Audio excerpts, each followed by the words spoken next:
गांधी जी ने भी सदन में भी कहा कि वो 20,000 करोड़ रुपए किसके हैं, जिसकी अभी तक कोई पुष्टि नहीं हुई। और उसी बीच में 9 अगस्त को कैग ने लोकसभा में अपनी ऑडिट रिपोर्ट रखी, जिस ऑडिट रिपोर्ट में गंगा जमुना हाईवे बनाने के लिए कैबिनेट ने जो CCIA जो कैबिनेट की आर्थिक व्यवस्था है उसके तहत प्रत्येक किलोमीटर 18 करोड़ 20 लाख रुपया, और जिसमें उन्होंने 29.6 किलोमीटर के निर्माण हेतु एक तय राशि तय की थी कि 29.6 किलोमीटर पर प्रत्येक किलोमीटर पर 18 करोड़ 20 लाख रुपया के करीब खर्च करने उसका एक अनुमान लगाया था और उसी की इजाज़त दी थी। लेकिन उसको 250.77 करोड़ रुपया प्रति किलोमीटर, जो तय मानक से करीबन 14% ज़्यादा था, 14 गुना ज़्यादा, और 250.77 करोड़ रुपए प्रति किलोमीटर की दर से इसका निर्माण कराया गया, जो एक बहुत बड़ा व्यापक, या हम कहें कि ये महाघोटाला है।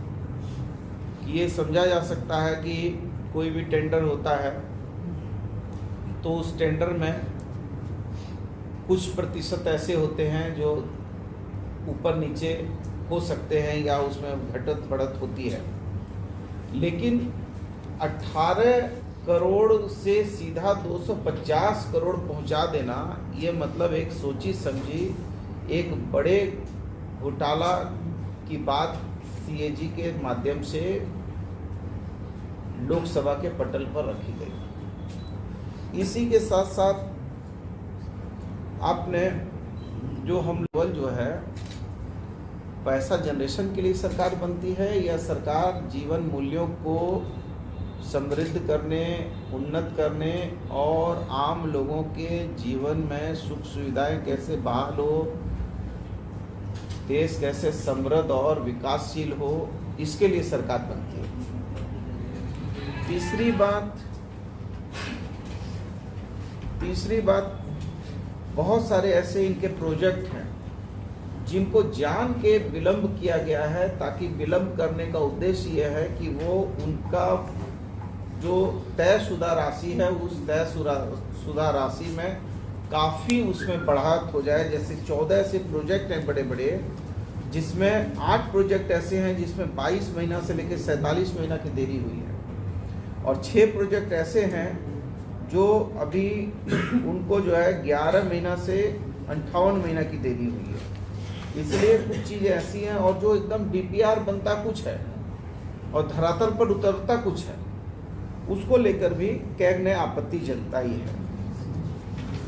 इसी के साथ साथ जो योजना चल रही है इनकी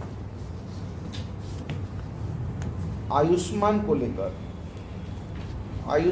लेकर जो योजनाएं चल रही हैं, आयुष्मान भारत प्रधानमंत्री जन आरोग्य योजना, जिसको हम PMJAY के नाम से भी जानते हैं।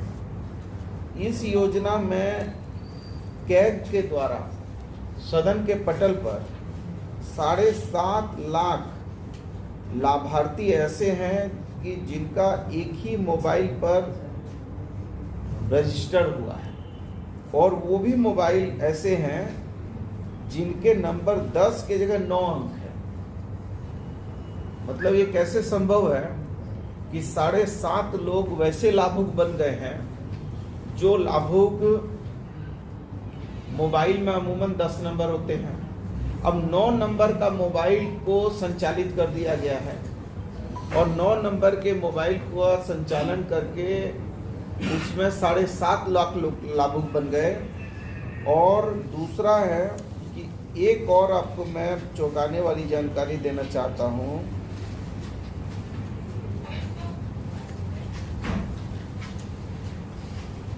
कि 1,39,300 लोग अंतिम है से जुड़े हुए हैं।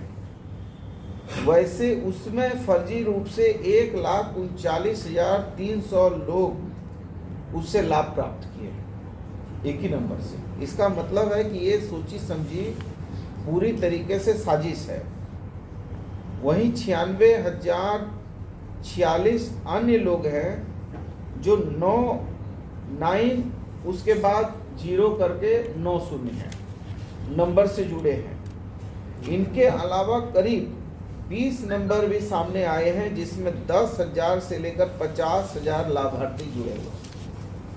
मतलब एक नंबर से इतने लोग यदि लाभार्थी हैं तो आप समझ सकते हैं कि ये कितने बड़े व्यापक रूप से घोटाले हो रहे हैं।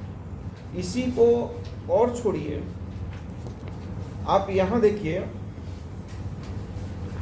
कि भारत के नियंत्रक एवं महालेखा परीक्षक CAG ने रिपोर्ट में कहा कि सार्वजनिक क्षेत्र की company Hindustan aeronautics limited HAL को परियोजना 2 पूर्ण परियोजना दिया गया और उसके कारण उनको 159 करोड़ 23 लाख रुपए का नुकसान हुआ।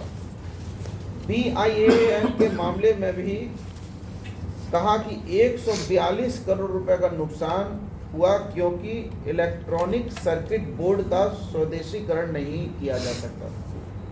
मतलब कुछ ऐसी योजनाएं इन लोगों ने दी हैं जो जानकर दी गई योजनाएं हैं, जो पूर्व नियोजित योजनाएं हैं कि कैसे करके इसमें बंदरबाट करना है।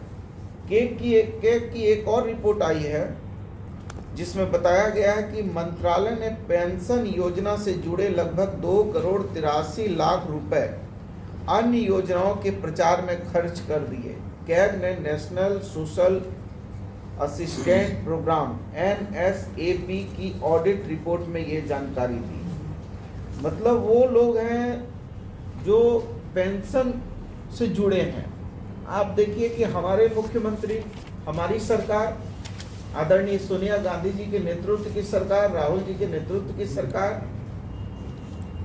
और हेमंत सोरेन हमारे कैप्टन हैं, उनकी सरकार, ये गठबंधन की सरकार ने उदारता और महानता दिखाते हुए सर्वजन पेंशन स्कीम लागू कर दिया कि हम जिस गांव में जाते हैं वहां के गरीब कहते हैं, वहां की हमारी माँ बहन, विधवा, बूढ़ी, विकलांग सब लोग ये कहते हैं कि हमको पेंशन नहीं है, विधवा पेंशन नहीं, वृद्धा पेंशन नहीं, एकल महिला पेंशन नहीं। तो हम लोगों ने सर्वजन पेंशन स्कीम लागू कर दिया जनहित में। ये लोग सर्वजन पेंशन तो छोड़ दीजिए, इन लोगों ने पेंशन योजना से जुड़े लगभग 2 करोड़ 83 लाख रुपए अन्य योजनाओं में केवल अपने प्रचार प्रसार के लिए खर्च कर दिया। ये मैं नहीं, ये कैग कर दिया। और खारिज जब यदि कैग ने किया है तो क्या प्रधानमंत्री जी इन घोटालों पर चुप्पी तोड़ते हुए सदन को जवाब देंगे? इन घोटालों पर वो क्या इन एजेंसियों के विरुद्ध जो है आपराधिक मुकदमा दायर करके उनको विधि सम्मत कार्रवाई के तहत लाएंगे? क्या प्रधानमंत्री जी भारत माला प्रोजेक्ट में धांधली पर कार्रवाई करेंगे? क्या प्रधानमंत्री केंद्रीय सड़क परियोजना राजमार्ग मंत्री के खिलाफ कार्रवाई करेंगे? क्या प्रधानमंत्री आयुष्मान भारत में हो रहे फर्जीवाड़ा को लेकर कुछ करेंगे? क्या वो पता करेंगे कि आखिर लाभार्थियों का पैसा किस माध्यम से लूट हुआ है? क्या प्रधानमंत्री जी पता करने की कोशिश करेंगे कि ग्रामीण विकास मंत्रालय विकलांग, वृद्ध, विधवा पेंशन के बजट की दूसरी योजनाओं के प्रचार प्रसार में क्यों खर्च किया?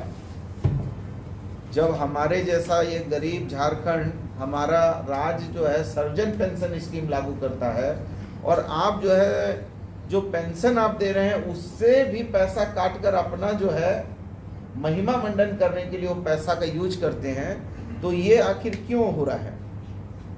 क्या प्रधानमंत्री जी ये पता लगाने की कोशिश करेंगे कि अयोध्या में पहले जमीन की धांधली, अब डेवलपमेंट प्रोजेक्ट के नाम पर घोटालों के लिए जिम्मेदार कौन है?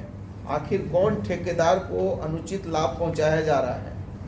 किस जमाने में किसी जमाने में कैग के नाम पर, यदि कैग का कभी सदन के पटल पर कोई रिपोर्ट आती थी तो देश के पत्रकार, देश के नहीं बल्कि देश और विदेश के पत्रकार इसके लिए मारामारी करते थे कि साहब कैग ने रिपोर्ट दे दिया है तो ये बहुत बड़ा भ्रष्टाचार हो गया, ये तो बहुत बड़ा घटना कर दिया सरकार ने। तो मैं आप जैसे पत्रकार भाइयों से भी पूछना चाहता हूं कि क्या आज के दिन में कैग जैसी संस्था, संवैधानिक संस्था ने इतने घोटाले उजागर किए, तो क्या उसमें पत्रकार भाइयों का भी कोई दायित्व पूर्व की तरह निर्धारित होगा कि वो मौन व्रत रखे रहेंगे? लेकिन सरकार और अधिकांश मीडिया की चुप्पी से ना घोटाले बंद होंगे, ना हमारे सवाल पर मोटे पैसे और प्रचार प्रसार से बनी हुई टिकी हुई छवि खत्म हो चुकी है। कमीशन खोरी, मुनाफाखोरी और जनता के पैसे की लूट से पर्दा तो अब खुद कैग ही उठा रहा है। हमें पता है मोदी जी सवालों का जवाब नहीं देंगे, लेकिन कैग को देश विरोधी घोषित किया जाएगा और रेड तो बिल्कुल होगी।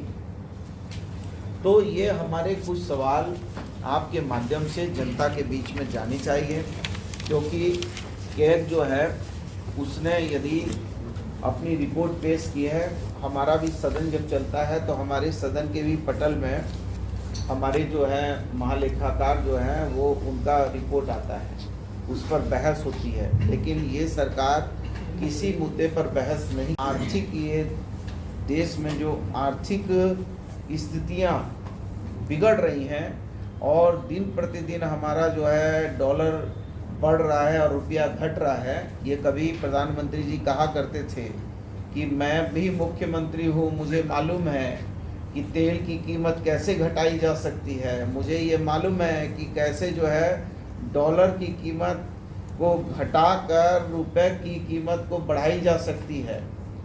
ये देश की सरकारें क्या कर रही हैं? तो मैं उनके माध्यम से, आपके माध्यम से पूछना चाहता हूँ कि आपकी सरकार रुपए कैसे ऊंचा जाए, डॉलर कम हो, उसका जो है प्रभाव कम हो, उसके लिए क्या सोच रहे हैं? ये जो घोटाले हुए हैं, ये घोटालों पर वो उनकी क्या राय है? देश में जो बंदरवाट हो रहा है आर्थिक, इसके लिए उनकी क्या राय है और इस पर उनकी क्या कार्रवाई है? इसको लेकर हमने आज आपके बीच में आने का और अपनी बात को रखने का काम किया है। यदि आप लोगों को के मन में कोई